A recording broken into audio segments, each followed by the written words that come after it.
नमस्कार दोस्तों, मैं हूं आपका दोस्त सुरेंद्र पांडे और मैं आप सभी का अपने यूट्यूब चैनल पर एक बार फिर से स्वागत करता हूं। दोस्तों, अगर बात करें डेली मार्केट एनालिसिस और वीकेंड मार्केट एनालिसिस में अंतर क्या है, तो नज़रिए का अंतर है। हम कह सकते हैं कि डेली मार्केट एनालिसिस में हम इंट्राडे की बात कर रहे हैं, नेक्स्ट वीक क्या, कौन से लेवल, क्या ट्रेड सेटअप रहेगा। लेकिन जब बात होती है वीकेंड मार्केट एनालिसिस की, तो मंडे के ट्रेड सेटअप की तो बात होती है कि मंडे के दिन हम कौन-कौन से लेवल फॉलो करेंगे, क्या ट्रेड सेटअप रहेगा। लेकिन साथ में सबसे इम्पोर्टेंट बात होती है नेक्स्ट वीक में मार्केट का क्या व्यू है। एग्जांपल के तौर पे लास्ट 2 वीक से मैं आपको क्लियर चिल्ला रहा हूँ कि डाटा बुलिश है, बाज़ार ऊपर जा सकता है। कैसे जाएगा ये नहीं मालूम।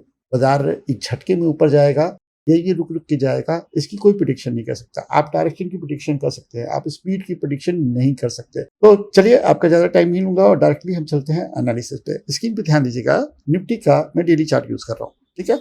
और अगर आप ध्यान दोगे तो वीक में हम ऑलमोस्ट डबल बॉटम से उठे हैं। पहले भी इसी जगह से प्राइस उठा था, फिर हमारा इसी जगह से उठा, फिर एक लो पड़ा और उसके बाद फिर से इसी जगह से उठ रहा है। अच्छा, ये लो सबसे ज़्यादा इम्पोर्टेंट है, क्योंकि अगर आप देखोगे ना, तो मैंने आपको पहले भी बताया था कि ये एरिया एक मजबूत डिमांड ज़ोन है और ये काइंड ऑफ आप कह सकते हो कि मल्टीपल बॉटम लेवल है, जहाँ से प्राइस बार-बार, बार-बार, एक बार नहीं, करीब आप मान के चलो 5 टू 6 टाइम बाउंस लिया है। इसके नीचे प्राइस नहीं जा रहा है और सितंबर स्टार्टिंग में भी हमें सेम चीज़ देखने को मिली।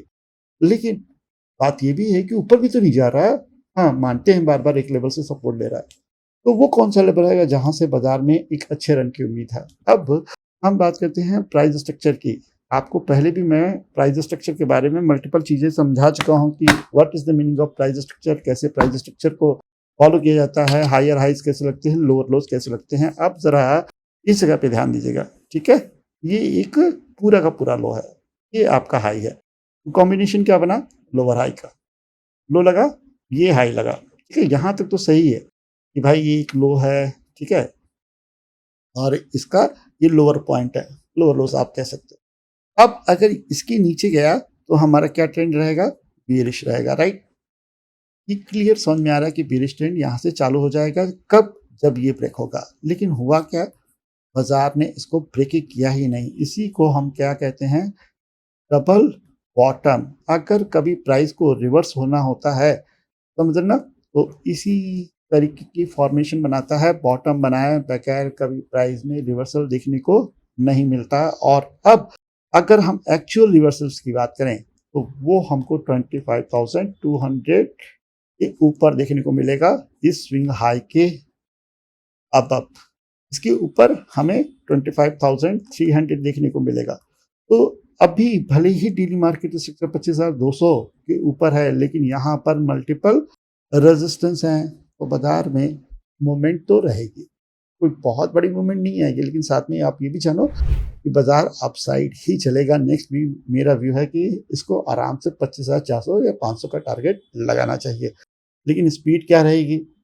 सर, आप लोग ऑप्शन ट्रेड प्लान करते हो ना, तो ऑप्शन ट्रेड में तो स्पीड मैटर करती है, डायरेक्शन थोड़ी ना मैटर करता है। डायरेक्शन 1% है, 99% स्पीड, यानी एक कैंडल अगर 300 पॉइंट की बन जाए तो आपके ऑप्शंस की प्रीमियम जंप कर कैसे करेंगे देखिए।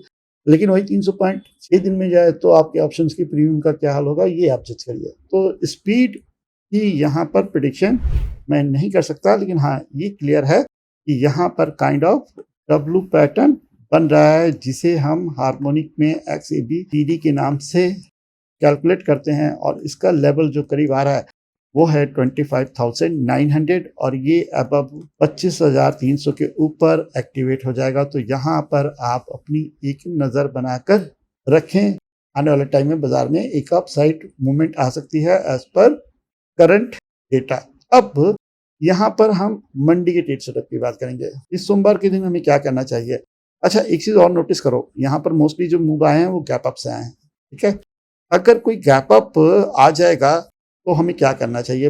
पहले भी मैं एक्सप्लेन कर चुका हूँ कि किसी भी गैप अप में या गैप डाउन में, दोनों कंडीशंस में आपको 30 टू 45 मिनट वेट करना चाहिए। इसका जब ब्रेकआउट होगा ना, तो आपको अच्छा वो मिलेगा। जैसे कि यहाँ पर 15 मिनट की कैंडल है, नेक्स्ट 15 मिनट की कैंडल और उसके बाद नेक्स्ट 15 मिनट की कैंडल। ये हाई रहा, ये लो रहा, इसका ब्रेकआउट हुआ, एक सिंगल ट्रेड आपको बहुत ही बढ़िया मिलेगा। तो यहाँ पर इस तरह के ट्रेड सेटअप बहुत ही बढ़िया बनते हैं। जैसे कि यहाँ पर देखेंगे तो यहाँ पे डाउन साइड का एक सेटअप बना।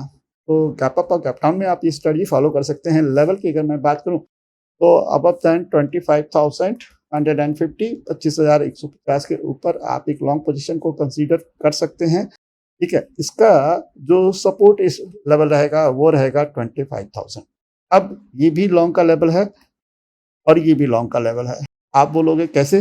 हमें ये समझ में आता है कि 25,150 के ऊपर यहाँ पे कंटिन्यूएशन पैटर्न की आप बात कर रहे हो, लेकिन ये क्या है?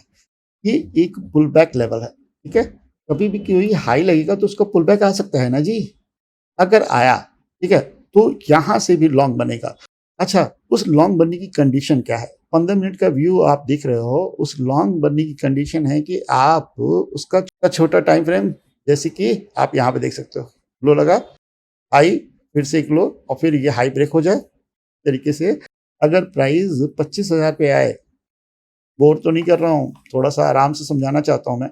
25,000 लेवल है हमारा, 25,000 पे आ गया और उसके बाद अगर कुछ इस तरह का बने तो आप यहाँ से भी रिवर्सल ट्रेड प्लान कर सकते हो। शॉर्ट आपका बनेगा लोअर देन 24,970, 24,970 के नीचे ही आप इंट्राडे में शॉर्ट करेंगे, अदरवाइज आपका इंट्राडे में कोई शॉर्ट नहीं बनता है। अब बात करेंगे हम बैंक निफ्टी इंडेक्स की। स्क्रीन पे ध्यान दीजिएगा, बैंक निफ्टी इंडेक्स का मैं डेली चार्ट यूज कर रहा हूँ।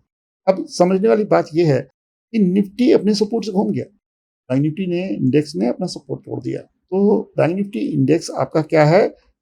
ज़्यादा बेरिश है। किसके कंपैरिजन में? निफ्टी के कंपैरिजन में। अब इस पर एक थोड़ा-सा आप कह सकते हैं ट्रेडिंग सेंस बनता है कि अगर कभी लॉन्ग पोजीशन बनेगी तो मैं निफ्टी को कंसीडर करूँगा और अगर इंट्राडे में शॉर्ट पोजीशन बने तो मैं बैंक निफ्टी इंडेक्स को कंसीडर करूँगा। ये एक कॉमन सेंस है जो मैं आपके साथ शेयर कर रहा हूँ। ठीक है? क्लियर? अब हमें मालूम है कि इसकी चाल बहुत ही अजीब है, तो इसको ट्रेड भी अजीब तरीके से किया जाएगा। यहाँ पे दोनों तरफ का व्यू रखा जाएगा। निफ्टी जैसा नहीं कि भाई पुल बैक लॉन्ग कर लें, ब्रेकआउट लॉन्ग कर लें, ना। यहाँ पे एक छोटा सा लेवल निकाला जाएगा और उसके ऊपर और नीचे हम पूरा ट्रेड प्लान करेंगे। अब वो लेवल कौन सा है? तो वो लेवल है आपका 54,900।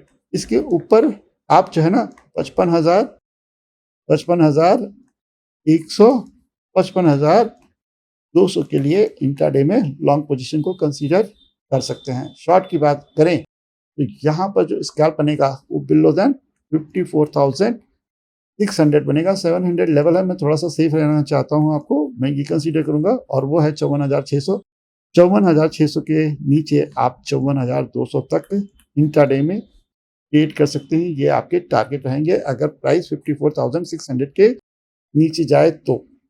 बुलिश बाजार है, निफ्टी लीडर है, निफ्टी लीड करता है। तो आप अगर कभी भी कहीं पे भी आपको कोई लॉन्ग पोजीशन दिखे तो मैं फिर से रिपीट करूंगा, निफ्टी को ज़्यादा लॉन्ग करें क्योंकि बेहतर है, स्टडी है, अच्छे से चलेगा। थोड़ा सा मोमेंट स्लो हो सकता है लेकिन हाँ, एटलीस्ट वहाँ पर आप कोई पोजीशन होल्ड करेंगे तो लॉस नहीं होगा। लेकिन बैंक निफ्टी इंडेक्स में रैंडम मूव आएंगे।